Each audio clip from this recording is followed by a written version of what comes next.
There's a moment most people know without realizing they know it. You're surrounded by people, a party, a crowded room, maybe just a dinner table full of noise. And you feel completely alone. Not sad exactly, just absent.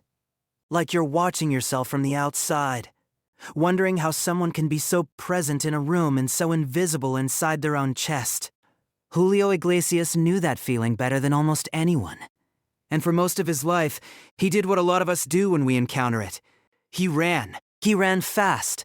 And he ran far. And the world called it glamour. By the time the 1970s were in full swing, Julio had become something Spain had never quite seen before. A man who'd survived a car crash that nearly paralyzed him, who'd rebuilt himself from a hospital bed with a guitar he could barely hold, who turned his own pain into melody and sold it to a world hungry for romance. He sang in 14 languages. He filled arenas from Tokyo to Buenos Aires. And when he walked off stage, 10,000 people still had his name in their throats. He had married Isabel Preisler, a Filipino beauty queen whose face belonged on magazine covers. And for a while, the photographs looked perfect. 3 children. A Madrid mansion. Spain's golden couple.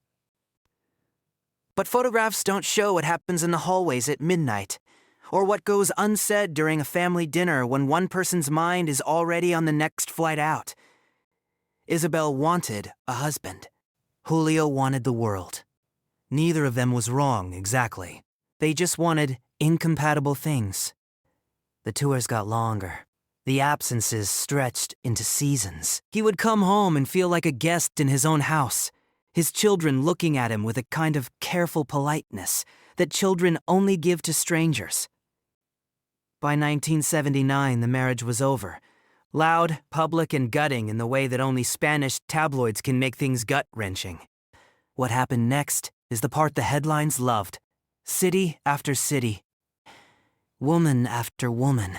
A number that grew until it became mythology. 3,000, they said, or was it more? But here's what gets lost in the legend. He wasn't collecting. He was disappearing. Every new city was a place where nobody knew the version of him that had failed.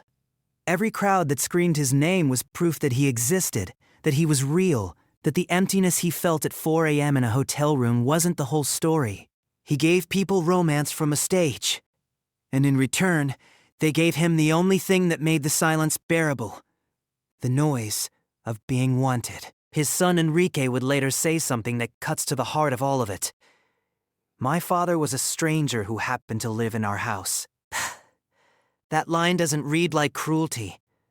It reads like a child who watched his father perform everywhere except at the dinner table, who grew up understanding that the warmth Julio gave to audiences, he somehow couldn't leave at the door for the people who needed it most. Enrique was 8 years old when the divorce happened. Old enough to understand loss, young enough for it to lodge somewhere deep.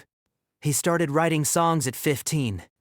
Not ballads for middle-aged women longing for romance. Anthems for his own generation. And crucially, he released his first album not as an Iglesias, but simply as Enrique. He didn't want to ride anything his father had built.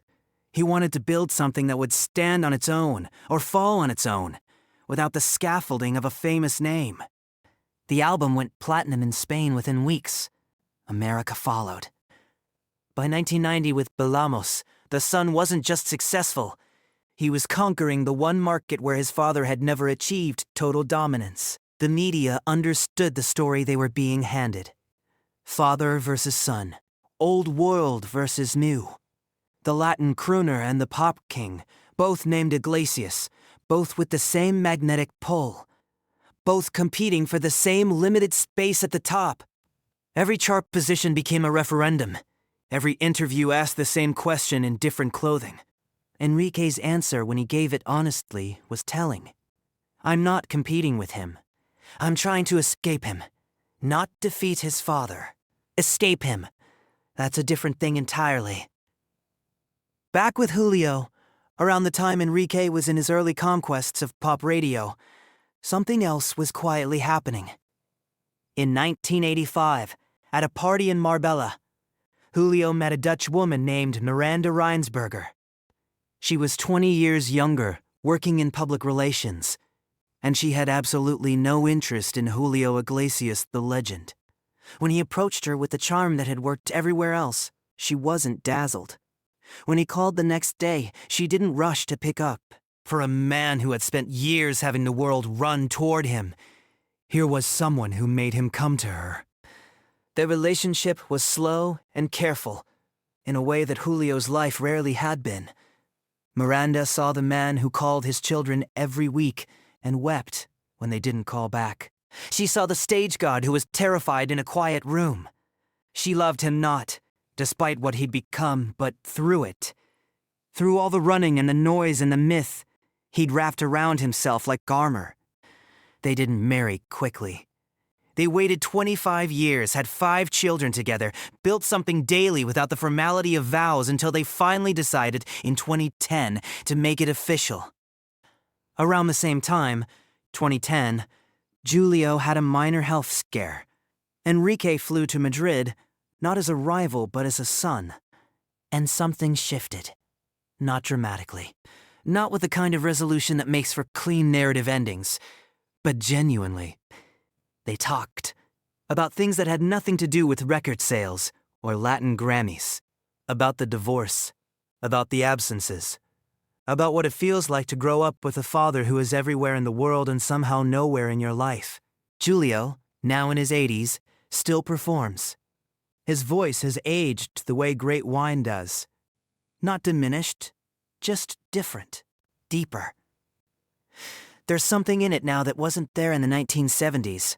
Something that sounds less like seduction and more like testimony. Like a man who has finally earned the right to sing about love because he spent decades learning what it actually costs. Maybe it was 3,000. Maybe it was 3. What matters is, I stopped counting. What matters is, I learned the difference between being desired and being loved. 2 voices, 1 name.